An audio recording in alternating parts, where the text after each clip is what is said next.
Hai, back with me again. Di video kali ini kayaknya aku mau cerita-cerita tentang small bizku.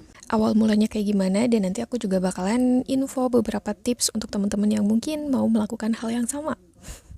Tapi sebelumnya, kalau kalian baru pertama di sini, hai, aku Yuni. Aku biasanya sharing-sharing dan juga cerita-cerita, tapi sebenarnya ini baru video kedua sih.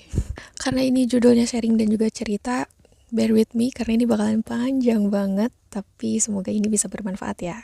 Oke, awal mula dan alasan kenapa aku mulai small biz. Alasan paling utama yaitu adalah butuh uang. Terus dari dulu juga aku basicnya tuh jualan, jadi emang suka banget jualan-jualan, resell produk, atau bantuin jualan produknya punya saudara, dan kayak gitu-gitu deh pokoknya. Aku suka banget promosi. Sampai akhirnya ada di titik dimana kayaknya gimana kalau kita agak serius.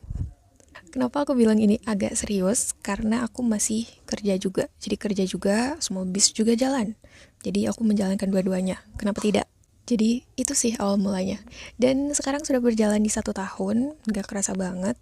Tapi tentunya banyak banget pelajaran-pelajaran yang bisa aku ambil selama 1 tahun ini ketika menjalankan small biz. Yang tentunya aku juga gak nyangka.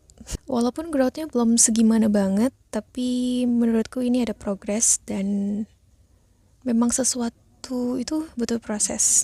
Aku percaya pada proses dan oke, langsung aja ke tipsnya. Yang pertama, tentunya kamu harus menentukan kamu mau bisnis di bidang apa. Kalau saran aku sih usahakan yang kamu sukai ya. Apalagi ini kan baru mulai. Kalau misalnya kamu memulai sesuatu yang kamu sukai, seenggaknya kamu ada basic lah di situ gitu kan.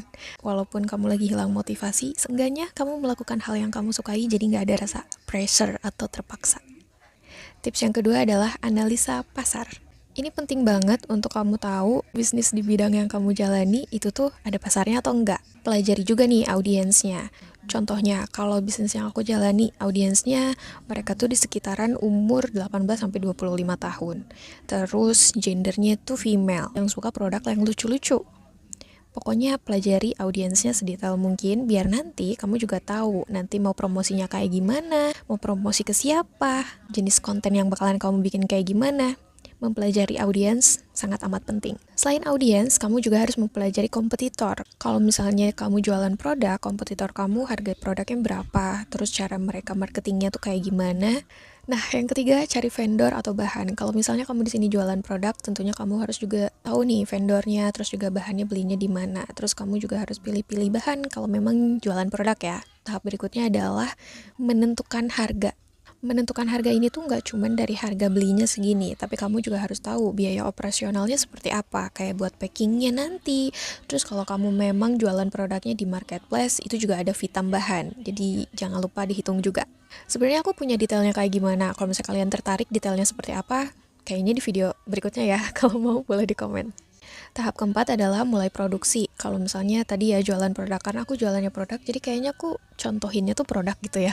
Untuk produksi ini jangan terlalu masif ya, secukupnya dulu aja. Maksudku kalian juga pasti ada hitungan kan, mau bikin berapa dulu. Gak perlu langsung banyak, yang penting kalian ada dulu stoknya. Dan kalau misalnya nanti seiring berjalannya waktu, kalian bakalan tahu produk mana yang lebih menjual. Ada dulu aja produknya untuk dibikin konten, terus juga untuk foto produk, dan untuk beberapa dijual, tapi jangan terlalu banyak menurutku. Terus tahap kelima, konten itu tuh perlu banget. Manfaatkan media sosial yang kalian punya karena itu benar-benar menunjang banget. Kalau menurutku sih media sosial itu tuh promosi secara gratis kalau kalian memang belum ke ranah iklan atau AdSense ya. Konten yang konsisten dan dibikin setiap hari itu tuh jadi promosi yang organik.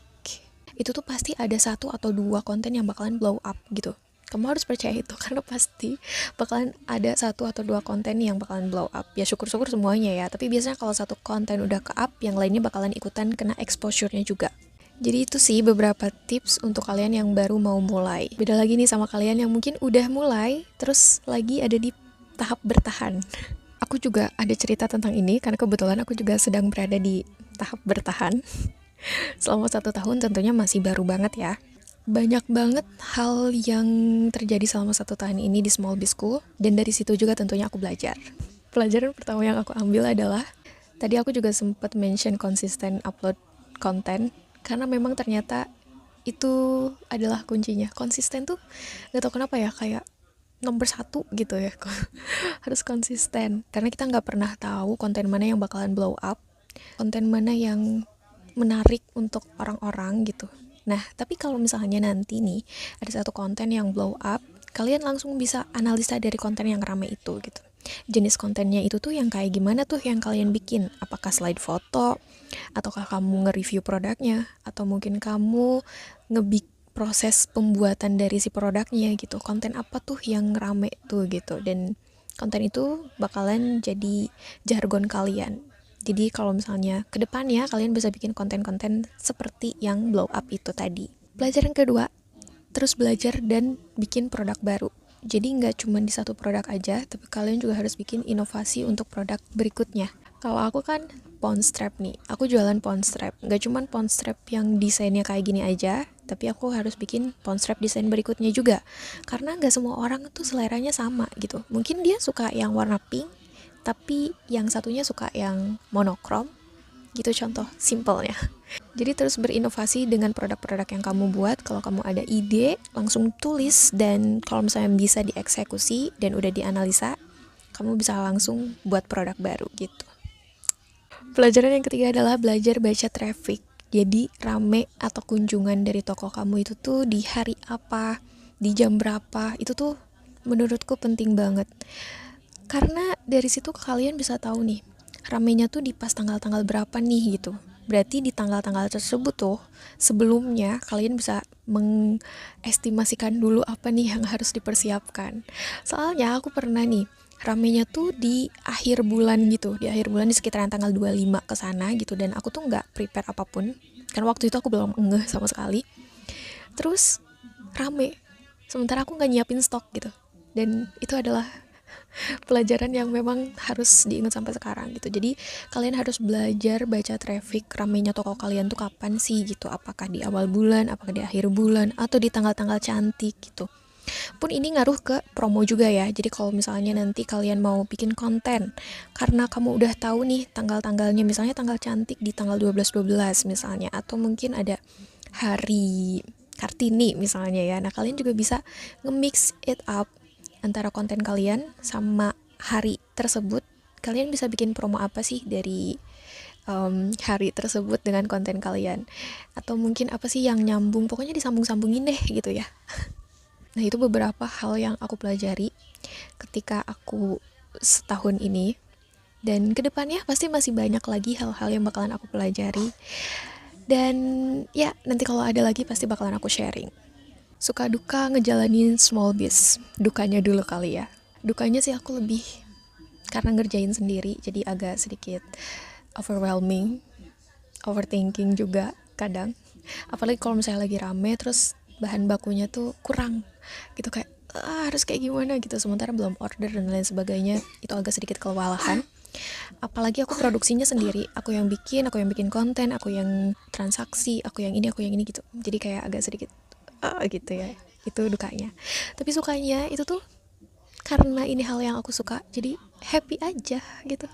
Walaupun ya memang kadang pusing gitu ya, tapi karena ini hal yang aku suka, jadi aku happy-happy aja. Dan aku seneng banget kalau misalnya udah ada satu masalah, terus aku tahu, oh ini tuh kayak gini loh, pelajarannya tuh kayak gini. Nah, aku tuh kayak bertumbuh gitu, dan itu bikin aku happy. Makanya tadi di awal aku bilang kalau kalian mau small biz, aku sarankan untuk pilih niche atau pilih field atau pilih bidang yang kalian suka. Jadi pun kalau kalau nanti ada bosennya atau ada apanya, karena ini hal yang kalian suka, jadi nggak terlalu bikin bete gitu loh. Kayak gitu ya. Karena nggak setiap hari kita termotivasi pasti. Motivasi itu fluktuatif gitu ya. Perasaan produktif juga fluktuatif menurutku. Jadi kadang produktif banget, kadang malas banget gitu. Kayak gitu. Tapi seenggaknya kalau misalnya kalian udah konsisten dari awal, terus juga ngejalanin hal yang kalian suka, itu nggak akan terlalu bikin berat. Kayak gitu. So, itu aja hal-hal yang bisa aku sharing di video kali ini. Dan nanti kalau misalnya ada yang lainnya, aku pasti bakalan bikin video lagi. Kalau kalian tertarik untuk video yang lainnya, boleh langsung di komen ya. Semangat buat teman-teman yang mungkin baru mau belajar, baru mau coba mulai. Jangan terlalu fokus sama hasilnya, jalani aja dulu. Kamu udah mulai juga udah keren. Kalau gitu sampai ketemu di video berikutnya. Dadah.